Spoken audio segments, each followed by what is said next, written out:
The gas station on the corner still has fuel underground. You can smell it faintly on a warm day, rising through cracked asphalt. What you cannot see is the vapor pressure building inside a tank with no ventilation pump running. When power grids fail, the electronic safety interlocks on fuel storage systems go with them. Pressure relief valves are passive, but ignition sources are everywhere, and people get desperate. The first mistake most people make is assuming familiar places are still safe places. They are not. The infrastructure that made them safe has quietly stopped working. A hospital looks like shelter. Backup lighting, clean rooms, stored medicine, staff presence. Within 72 hours of a sustained grid failure, most hospitals without continuous fuel resupply lose generator power. Ventilation systems go offline. Sealed wards designed to contain infection become sealed chambers. The pathogens do not leave, the filtration that was removing them does. Immunocompromised patients, open surgical cases, contaminated linens, all in one building with locked doors. Entering a post-collapse hospital without knowing its ventilation and contamination status is a genuine gamble. The smell gives nothing away. Airborne pathogens have no odor.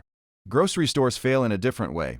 And faster than most people expect, refrigeration units run on continuous power. Most stores carry 3 to 5 days of perishables at full stock. By day 2 of a grid failure, meat and dairy begin entering dangerous bacterial growth ranges. The building stays cool for a while. The food does not. People assume the store is still a resource because it looks like one from the outside.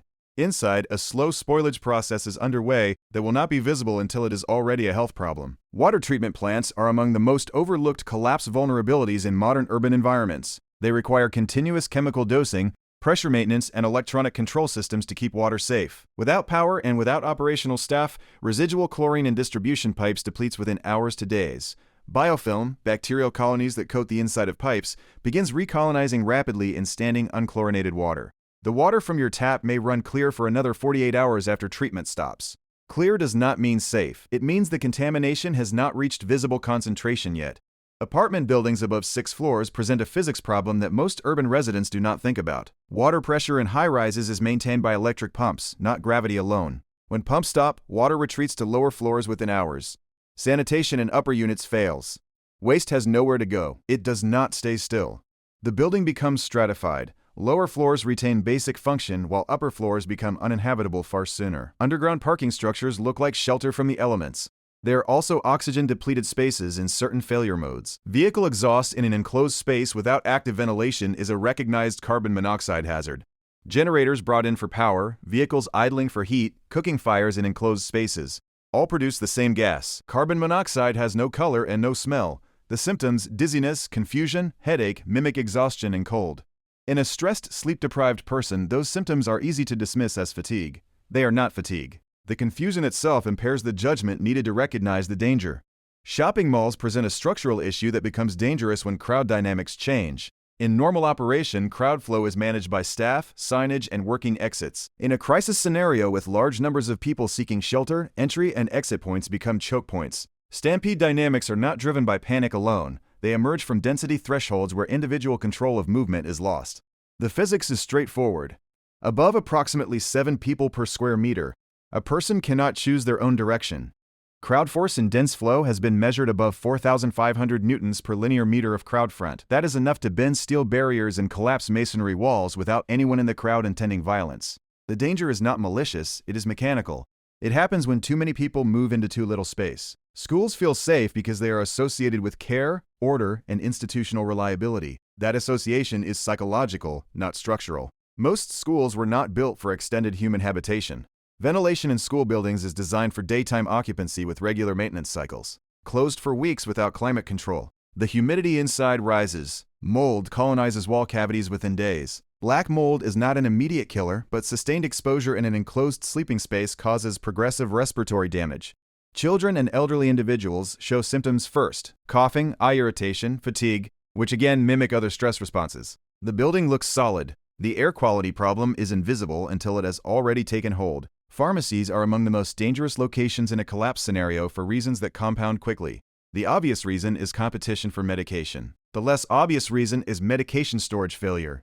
Insulin, certain antibiotics, and biologics require refrigerated storage between 2 and 8 degrees Celsius. Room temperature exposure does not always render medication inert. Sometimes it renders it unpredictably toxic. A person managing diabetes who takes heat-degraded insulin may receive inconsistent dosing with no way to know it. The packaging looks identical. The chemical composition is not. Bridges concentrate risk in ways that are easy to underestimate during high-stress movement of large populations. They are single-point crossings with no alternative route if the crossing fails or becomes contested. Suspension and cable stay bridges require ongoing maintenance to manage metal fatigue, anchor corrosion, and cable tension. Most modern bridges are designed with safety margins, but those margins assume regular inspection and load management. In a collapse scenario, load management disappears. Maintenance stops. The bridge does not fail immediately. It fails gradually, and the warning signs require engineering knowledge to read. Overpasses and highway ramps share the same vulnerability. They are elevated concrete structures relying on rebar integrity. Rebar corrodes when water infiltrates cracked concrete. That process accelerates without maintenance crews sealing surfaces. The timeline for structural degradation varies widely by climate, original construction quality, and traffic load. But the principle is consistent. Infrastructure designed for maintained environments degrades faster in unmaintained ones. Underground transit tunnels present a flooding risk that most city residents have never had reason to consider. Subway systems in coastal and river-adjacent cities rely on continuous electric pumping to remain dry. New York City's subway system, for reference, pumps approximately 13 million gallons of groundwater daily. When pumps stop, water returns. Not slowly.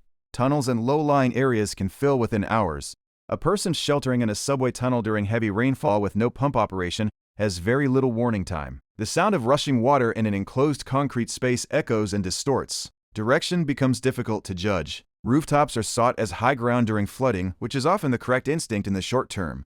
The danger arises not from water, but from exposure and the false sense that height equals safety. A flat commercial rooftop offers no windbreak, no shade, no fresh water, and no signaling advantage in low visibility conditions. Core body temperature begins dropping in wind and wet conditions, even at temperatures well above freezing. At 10 degrees Celsius with sustained wind and wet clothing, hypothermia onset can begin within 1 to 2 hours. The person on the rooftop feels cold, but functional. Shivering is the body's last active defense before it stops. When shivering stops, it does not mean the body has adapted. It means the defense mechanism has failed. Water towers represent a misunderstood resource. They are not sealed, sterile tanks. They require regular maintenance and testing. Sediment accumulates. Algae grows in sunlit tanks.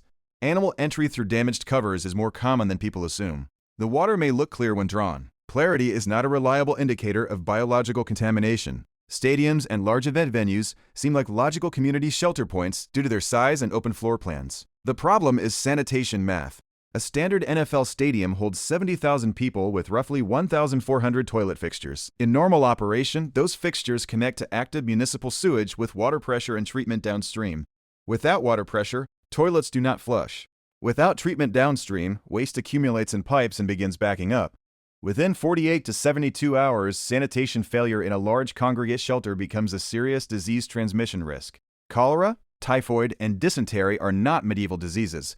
They are waterborne pathogens that emerge wherever sanitation collapses. Historical outbreak data from disaster zones consistently shows sanitation failure preceding disease outbreak by 3 to 5 days. The pattern is predictable. The response window is short. Most people do not act until symptoms are already visible. What makes familiar places dangerous in a collapse is not that they change dramatically. It is that they change in ways that are not visible from the outside and not immediately felt. The gas station still looks like a gas station. The hospital still looks like a hospital. The decision errors that cost people most in these environments come from reading the label instead of reading the system. A building is not its function, it is its infrastructure. When the infrastructure stops, the function stops with it. Real emergencies of this scale require coordinated professional response, pre-position training, and local authority guidance, not improvised assessment. What you can carry from this is one principle. In a collapsed environment, the question is never what a place was. The question is what it is running on right now and whether that system is still working.